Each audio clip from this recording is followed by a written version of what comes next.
Hello, good morning students. Today is transcription number 246 on the speed of 100 words per minute. Start. Mr. Deputy Chairman, sir, I want to ask from the Honorable Minister one question. I do not want to make a speech on the bill.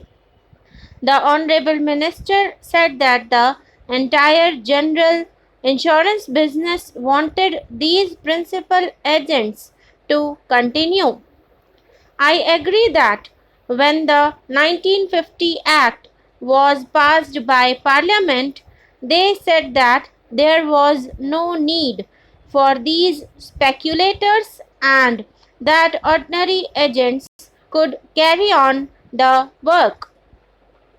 But after the experience of so many years, they came to the conclusion that these principal agents performed a function. You know, sir, that this general insurance business is quite different from life insurance business. It is a most risky business, a business like fire insurance, marine insurance, etc. Large amounts of money are involved there. For instance, in the case of fire insurance, rupees 1 lakh is almost the minimum. The premium is very small. So the nature of business is quite different, and because of the nature of this business, if there is a dishonest agent, he can abuse the privileges.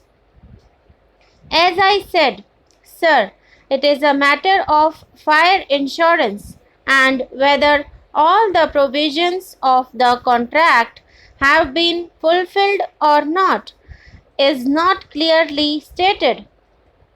If there is an unscrupulous agent, he can certainly make a wrong report. Similar is the case in marine insurance.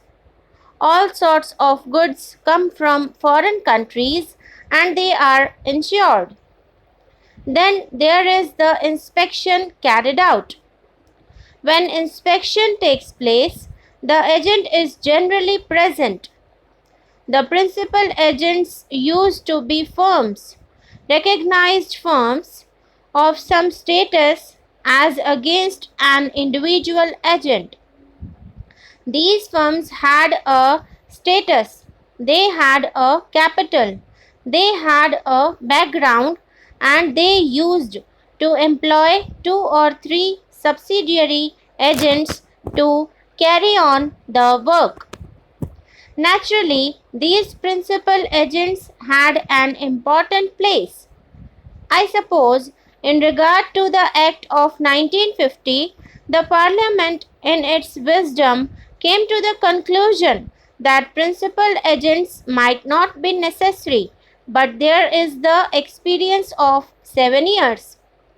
I want to know from the Honorable Minister why, when the industry comes to the conclusion after an experience of 7 years that the principal agent is an important person in performing a function, this via media was adopted. The Deputy Finance Minister said that this was only a via media. They can continue as ordinary agents.